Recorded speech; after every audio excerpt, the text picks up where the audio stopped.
이 시간 우리 좌우에 계신 분들과 인사 나누겠습니다. 성공하는 인생을 삽시다. 승리하는 인생을 삽시다. 네, 오늘 오전에 설교 다 들으셨죠? 성공하는 인생, 승리하는 인생이 무엇입니까? 그리스도 예수 안에 거하는 삶인 줄로 믿습니다. 우리가 그리스도 예수 안에 거할 때 하나님의 안아주심을 체험할 수 있는 삶, 하나님께서 나를 안아주시고 나를 위로하여 주시고 나를 칭찬하시고 격려하시며 나를 환영하는 그 삶이 바로 성공하는 삶인 줄로 믿습니다. 우리 영광교회 귀한 성도님들 한 주간도 그리고 평생의 삶 속에 성공하는 인생을 살아갈 수 있는 우리 모두가 되어지길 주의 이름으로 간절히 축원합니다. 우리는 시편 35편의 말씀을 살펴보았습니다. 2주 전에는 시편 35편 1절부터 18절까지의 말씀을 살펴보았고요. 오늘은 시편 35편 19절부터 28절까지의 말씀을 살펴보고 있습니다. 우리가 시편 35편의 말씀을 통해서 우리가 확실한 사실 한 가지를 알 수 있는데, 그것은 바로 다윗의 인생 속에 대적자들이 참 많았다는 거예요. 다윗을 괴롭게 하는 이들, 다윗을 고통 가운데 살아가게 하는 그러한 악인들이 참으로 많았습니다. 특별히 오늘 본문의 말씀을 보면 다윗을 괴롭게 했던 악인들의 특징을 이렇게 서술하고 있어요. 오늘 본문의 말씀은 시편 35편 19절부터 21절까지의 말씀입니다. 19절부터 21절까지의 말씀 제가 먼저 봅니다. 부당하게 나의 원수된 자가 나로 말미암아 기뻐하지 못하게 하시며 까닭없이 나를 미워하는 자들이 서로 눈짓하지 못하게 하소서.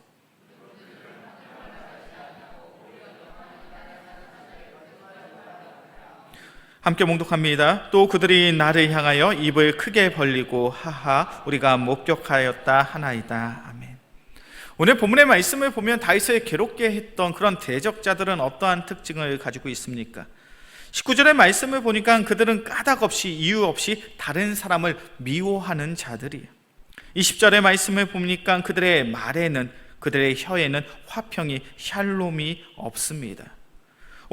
오히려 평안한 마음으로 살아가는 이들에게 거짓말로 그들을 혼란케 하고 그들을 모략하는 이들이 바로 악인들이에요. 또한 그들은 다윗을 향하여 하하 소리를 내면서 입을 크게 벌리고 있지도 않았던 그러한 일들을 내가 보았다라고 말하며 거짓 증언을 하고 있습니다.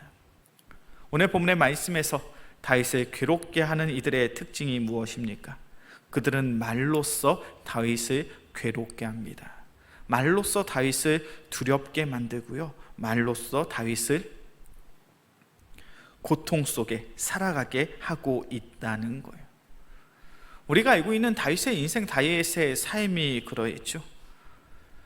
다윗은 승승장구했던 그러한 시절이 있었습니다. 골리앗을 무찌르고 사울 왕의 임명을 받아서 이스라엘의 군대 장관이 됩니다. 그리고 그는 전쟁터에 나갈 때마다 이기고 승리하는 놀라운 업적을 세우게 되죠. 많은 여인들이 노래합니다. 사울은 천천히요 다윗은 만만히로다. 다윗의 인생 속에, 다윗의 삶 속에 그가 잘못한 순간은 단 한순간도 없었습니다. 그런데 그런 다윗이 모함을 받습니다. 사울왕의 시기와 질투로 인하여 모함을 받고 사울왕의 시기와 질투로 인하여 비방을 받습니다. 그렇게 그는 이제 쫓기는 자가 되었죠. 한때는 이스라엘의 군대 장관이었습니다. 많은 병사들을 이끌고 전쟁터에 나가서 놀라운 업적을 세웠던 그가 사울왕의 모함과 비방으로 인하여 살인자가 되어서 쫓기는 신세가 된 것이죠. 다윗의 입장에서 이것만큼 억울한 일이 어디에 있겠습니까? 왕의 명령 따라 전쟁터에 나가서 목숨을 걸고 최선을 다해서 그 전쟁에서 승리를 했는데, 업적을 세웠는데, 그런 다윗을 시기하고 질투함으로 그를 비방하고 그를 비난하고 그를 모함하는 그러한 말 속에 다윗은 쫓기는 신세가 된 거예요. 이러한 삶의 모습은 우리가 살아가고 있는 이 시대에도 얼마나 많은지 모릅니다. 얼마 전에 제가 뉴스를 보니까요, 신문의 기사를 보니까 시네라 씨가 사망했다라는 그러한 보도가 났다는 거예요. 그래서 시네라 씨가 그 보도로 인하여 참으로 곤욕스러운 그런 순간을 겪었다라는 유튜브의 기사를 본 적이 있습니다. 그녀는 살아 있습니다. 그냥 평범한 일상을 보내고 있었어요. 그런데 악의적인 목적을 가지고 탤런트 시네라 씨가 죽었다라는 그런 기사를 내서 그 사람을 괴롭게 하고 힘들게 하는 그러한 모습들, 악의적인 거짓말로 자신의 이익과 자신의 유익을 챙기고자 하는 그런 삶의 모습들이 우리가 살아가고 있는 이 세상 속엔 얼마든지 넘쳐나고 있는 그런 세상에 우리는 살아가고 있죠. 이러한 문제는 결단코 교회 안에서도 자유롭지는 않습니다. 교회 안에서도 악의적인 마음을 가지고 정확한 사실, 팩트가 아님에도 불구하고 거짓으로 꾸며내어서 사람들을 선동하고 사람들에게 불신을 조장하고 갈등을 야기하는 그러한 모습들이 우리 교회 안에서도 일어날 수 있어요. 그렇게 우리가 신앙생활하면서 가장 주의해야 될, 가장 조심해야 될 것이 무엇이겠습니까? 바로 말인 줄로 믿습니다. 우리는 말을 참 조심해야 돼요. 성경의 말씀을 보면 말에 대해서, 혀에 대해서 이렇게 말씀하고 있습니다. 우리 말씀을 한번 찾아볼까요? 야고보서 3장입니다. 야고보서 3장 5절과 6절의 말씀이에요. 야고보서 3장 5절과 6절의 말씀, 우리 함께 봉독합니다. 이와 같이 혀도 작은 지체로 돼 큰 것을 자랑하도다. 보라, 얼마나 작은 불이 얼마나 많은 나무를 태우는가. 혀는 곧 불이요 불의의 세계라. 혀는 우리 지체 중에서 온몸을 더럽히고 삶의 수레바퀴를 불사르나니 그 사르는 것이 지옥불에서 나느니라. 아멘. 야고보서 3장 5절과 6절의 말씀을 보면 우리가 말을 할 때 사용하는 이 혀는 분명 작은 지체라는 사실을 분명히 밝히고 있습니다. 그런데 단순히 이 혀는 작은 지체에서 끝나는 것이 아니죠. 큰 것을 자랑한다라고 이야기합니다. 그러면서 이 혀에 대해서 이야기를 하면서 무엇을 비유하고 있습니까? 불로서 비유하고 있죠. 작은 불이 얼마나 큰 나무를, 많은 나무를 태울 수 있는가. 우리의 말이, 우리의 혀가 곧 불이라는 거예요. 그래서 우리가 내던진 그 한마디의 말로 인하여 많은 이들이 때론 갈등을 겪고 많은 이들이 상처를 받고 때론 하나님의 공동체가 큰 어려움을 겪을 수 있다라는 것을 바로 야고보서 3장은 우리에게 분명히 말씀하고 있습니다.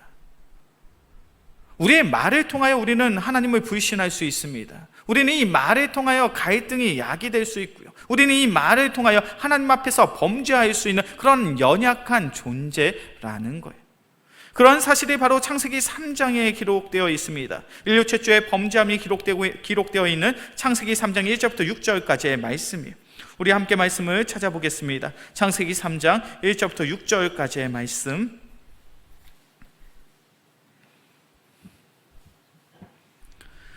창세기 3장 1절에서부터 6절까지의 말씀, 제가 한 절, 우리 성도님들이 한 절 교독해서 보겠습니다. 그런데 뱀은 여호와 하나님이 지으신 들짐승 중에 가장 간교하니라. 뱀이 여자에게 물어 이르되 하나님이 참으로 너에게 동산 모든 나무의 열매를 먹지 말라 하시더냐.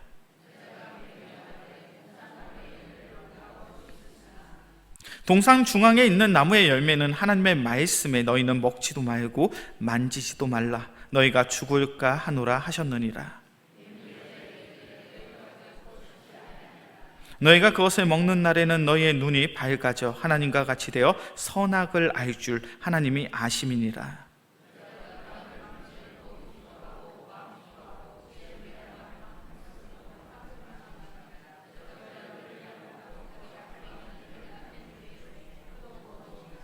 아멘. 창세기 3장 1절부터 6절까지 이 사건은 우리가 너무나도 잘 알고 있는 사건이죠. 에덴 동산에서 하나님이 지으신 아담과 하와가 참으로 평안하게, 참으로 행복하게 살아가고 있습니다. 그때 오늘 본문의 말씀을 보니까 누가 등장을 합니까? 뱀이 등장을 하죠. 뱀이 등장해서 하와에게 이야기합니다. 1절의 말씀이죠. 뱀이 여자에게 물어 이르되 하나님이 참으로 너에게 동산 모든 나무의 열매를 먹지 말라 하시더냐. 뱀이 지금 하와에게 묻고 있는 것이 무엇입니까? 하나님이 정말 이 동산 나무에 있는 그 어떠한 열매도 먹지 말라고 너에게 명령하지 않았느냐라는 거예요. 이 질문이, 이 말이 얼마나 교묘한 말인지 몰라요. 하나님께서는 아담과 하와에게 어떠한 명령을 하셨습니까? 이 에덴 동산에 있는 과실들, 열매들을 어떻게 하라고 명령하셨죠? 다 먹을 수 있어. 다 먹을 수 있는데 그 중에서 어떤 과일만 못 먹는 거예요? 선악과만 못 먹는 거예요. 그 내용이 바로 창세기 2장 16절부터 17절까지의 내용이죠.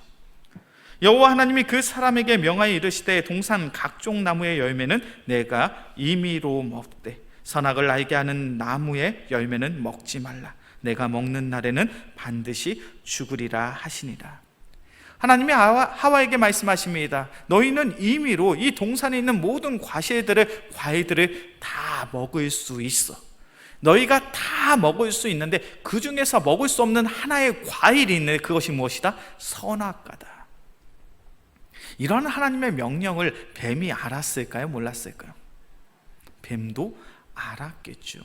그런데 뱀이 어떻게 질문을 합니까?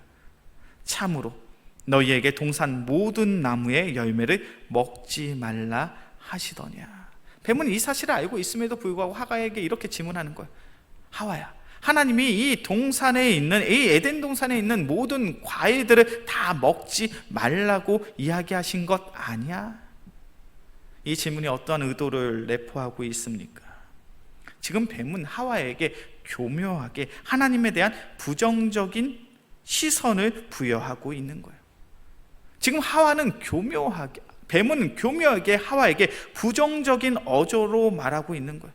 마치 하나님이 강압적이고 억압적으로 이 동산 나무에 있는 모든 열매를 먹지 못하게 하신 것처럼 교묘하게 그 말을 바꿔서 질문하고 있는 거예요. 그때 하와가 대답합니다. 창세기 3장 3절의 말씀인데 우리 같이 봉독합니다. 시작. 동산 중앙에 있는 나무의 열매는 하나님의 말씀에 너희도 먹지도 말고 만지지도 말라. 너희가 죽을까 하노라 하셨느니라. 이 하와의 대답이 맞는 대답입니까? 틀리는 대답입니까? 어때요? 하나님의 말씀에 너희는 먹지도 말고 만지지도 말라. 맞는 대답이에요? 틀린 대답이에요? 틀린 대답이죠. 창세기 2장 17절의 말씀을 보니까 어떻게 말씀하고 계십니까? 선악을 알게 하는 나무의 열매는 어떻게 알아? 먹지 말라. 만지지 말라는 이야기는 없어요. 만지지 말라는 내용은 없는데 하와가 그냥 부정적인 관점을 가지고 과장해서 이야기를 하고 있는 거예요. 하나님께서 먹지 말라라고 말씀하셨는데 하와는 어떻게 대답하고 있습니까? 너희는 먹지도 말고 만지지도 말라라고 말씀하셨어. 지금 하와는 어떠한 마음을 가지고 있는 겁니까? 하나님 매우 강압적인 존재예요. 억압적인 존재예요. 그래서 선악과를 먹어서도 안 되는 것은 물론이요, 만져서도 안 되는 그런 과일로 생각하고 있는 거예요. 그때 뱀이 완벽한 거짓말을 합니다. 창세기 3장 4절과 5절의 말씀인데 함께 봉독합니다. 시작. 뱀이 여자에게 이르되 너희가 결코 죽지 아니하리라. 너희가 그것을 먹는 날에는 너희 눈이 밝아져 하나님과 같이 되어 선악을 알 줄 하나님이 아심이니라. 이제 뱀은 완벽하게 하와에게 거짓말을 하고 있죠. 이 과일 먹으면 어떻게 된다고요? 너희가 결코 죽지 않는다. 너희가 결코 죽지 않을 뿐만 아니라 너희가 이 선악과를 먹으면 누구처럼 될 수 있다고요? 하나님처럼 될 수 있다. 이 뱀은 하와에게 말을 하고 있습니다. 뱀과 하와는 지금 서로 대화를 하고 있어요. 그런데 이 거짓의 말에 하와가 미혹되어서 그녀의 마음속엔 불신이 생깁니다. 그녀의 마음속엔 하나님을 향한 불신의 마음이 생기고 하나님을 향한 갈등이 야기가 되고요. 그 불신과 그 갈등의 마음으로 인하여 결국 이 하와는, 이 아담은 하나님의 말씀에 불순종하게 되었죠. 뱀이 지금 엄청난 방법으로 하와를 유혹하고 있는 것이 아니에요. 뱀이 엄청난 방법으로 아담과 하와를 꼬꾸라뜨리려고 유혹하고 있는 것이 아닙니다. 뱀이 취한 것은 간단해요. 말을 했습니다. 대화를 했습니다. 그런데 이 대화, 이 말을 통해서 아담과 하와는 하나님을 향한 불신의 마음이 생겼고 하나님과의 관계가 그 불신으로 인하여 갈등이 야기되었으며 그 갈등은 결국 하나님의 말씀에 불순종하여서 하나님과의 그 영적인 관계가 깨어지는 그러한 모습이 나타나게 되었다는 거예요. 말은요, 우리가 생각하는 것보다 더욱 큰 재앙을, 더욱 큰 불순종을 우리의 삶 속에 더할 수 있어요. 우리 영광교회 귀한 성도님들, 어떠한 모습으로 신앙생활을 하십니까? 나의 입술을 가지고 어떠한 말을 하시고 어떠한 대화를 하심으로 우리의 믿음을 더욱 바르게 세워나가고 계시고 우리의 영광교회를 더욱 든든한 교회로 세워나가고 계십니까? 우리의 입술에는 권세가 있는 줄로 믿습니다. 우리가 고백하고 우리가 선포하고 우리가 기도하는 그 기도의 제목들을 통하여 하나님께서는 여전히 일하고 계신 줄로 믿습니다. 그렇다면 우리는 우리의 입술을 통해서 어떠한 말을 해야 될까요? 우리는 우리의 입술을 통하여 어떠한 모습으로 살아가야 될까요? 오늘 본문의 말씀, 시편의 말씀을 보면 참된 믿음의 성도가 살아야 될 삶의 모습을 이렇게 설명하고 있습니다. 시편 35편 27절과 28절의 말씀이에요. 시편 35편 27절과 28절의 말씀 자막으로 준비되어 있죠. 함께 봉독합니다. 나의 의를 즐거워하는 자들이 기꺼이 노래 부르고 즐거워하게 하시며 그의 중에 평안함을 기뻐하시는 여호와는 위대하시다 하는 말을 그들이 항상 말하게 하소서. 나의 혀가 주의 의를 말하며 종일토록 주를 찬송하리이다. 아멘. 우리의 입술은 어떠한 입술이어야 됩니까? 우리의 입술은 진실을 말하는 입술이어야 할 줄로 믿습니다. 우리의 입술은 진실을 말하고요, 우리의 입술은 하나님의 공의를 선포하고요, 우리의 입술은 오직 하나님을 찬양하며 예배함에 우리의 입술이 사용되어야 할 줄로 믿습니다. 우리가 이 땅 가운데 살면서 우리에게 있어 가장 큰 즐거움이 되는 것이 무엇입니까? 세상의 사람들은 이런 이야기를 하죠. 뒷담화만큼 재밌는 것은 없다. 상사에 대해서 욕하는 것만큼 재밌는 것이 없다. 그것이 사실이든 그것이 거짓이든 그것이 중요한 것이 아니라 우리가 누군가를 향하여 비난하고 비방하고 그를 조롱하고 그를 멸시할 때 우리의 세속적인 즐거움과 쾌락을 누리는 그러한 연약함이 우리의 삶 속에 있습니다. 그런데 예수 믿는 자들의 삶의 모습은 달라야 된다는 거예요. 예수 믿는 자들의 삶 속에는 그들의 입술 가운데 진실이 선포되어지고 그들의 입술 속엔 참된 하나님의 말씀이 선포되어지며 참된 믿음의 성도의 입술을 통하여 하나님을 향한 참된 찬양과 예배의 삶이 나타날 때 바로 우리는 참된 성도의 삶을 살아가게 되는 줄로 믿습니다. 우리 영광교회 귀한 성도님, 우리의 입술을 통하여 오직 하나님을 찬양하고 하나님을 예배할 수 있는 우리 모두가 되어지길 주의 이름으로 간절히 축원합니다. 혹 교회 안에서 이상한 소문이 돈다 할지라도 그러한 이상한 소문에 우리의 마음이 흔들리는 것이 아니라 오직 주님을 바라보고 찬양할 수 있는 우리 모두가 되어지길 주의 이름으로 간절히 축원합니다. 저는 제가 종종 사역하면서 받게 되는 오해가 있어요. 제가 부교육자로 사역을 할 때 한 권사님이 저한테 이런 이야기를 하시더라고요. 목사님의 가정에 불화가 있습니까? 왜 그런 이야기를 하셨을까요? 한 권사님이 저한테 목사님, 아내랑 싸우신 거 아니에요. 왜 그런 얘기를 했을까요? 목사가 퇴근이 너무 늦는 거예요. 애들은 어른인데 자꾸 집에 가지 않는 거예요. 그러니까 그 권사님의 마음속에 그런 생각이 드는 거예요. 목사님, 가정에 불화가 있어서 항상 아내와 다투고 싸워서 그래서 저렇게 집에 안 들어가나. 자긴 그런 생각을 했다는 거예요. 요즘에도 저는 지금도 집에 늦게 들어갑니다. 일찍 들어가고 싶어도 들어갈 수가 없어요. 사역들이 많고 설교의 말씀을 준비하다 보면. 그럼 그런 목회자의 모습을 바라보면서 우리 성도님들이 어떤 생각하실 수 있습니까? 우리 목사님 가정에 불화가 있나 보다, 아내와 다퉜나 보다, 싸웠나 보다. 그런 이야기들이 서로 오갈 수 있겠죠. 그것이 사실이든 그것이 사실이 아니든 그것이 중요한 것이 아니라 그냥 그 순간에 나의 생각과 나의 마음을 아무렇지 않게 이야기할 수 있어요. 그런데 그런 이야기가 또 다른 오해요, 또 다른 비방거리요, 또 다른 비난거리가 될 수 있는 거예요. 우리 목사님이 가정에 불화가 있대. 사모님과 그렇게 크게 싸웠대. 그래서 애들이 그렇게 울고불고 난리도 아니었대. 그래, 목사님은 자기 가정도 제대로 살필 수 없는 그런 분인가 보지. 그런 목사님이 어찌 우리 영광교회를 잘 돌볼 수 있겠어? 이러한 이야기가 우리 교회 안에서 나타난다면 그것만큼 안타깝고 그것만큼 가슴 아픈 일이 어디에 있겠습니까?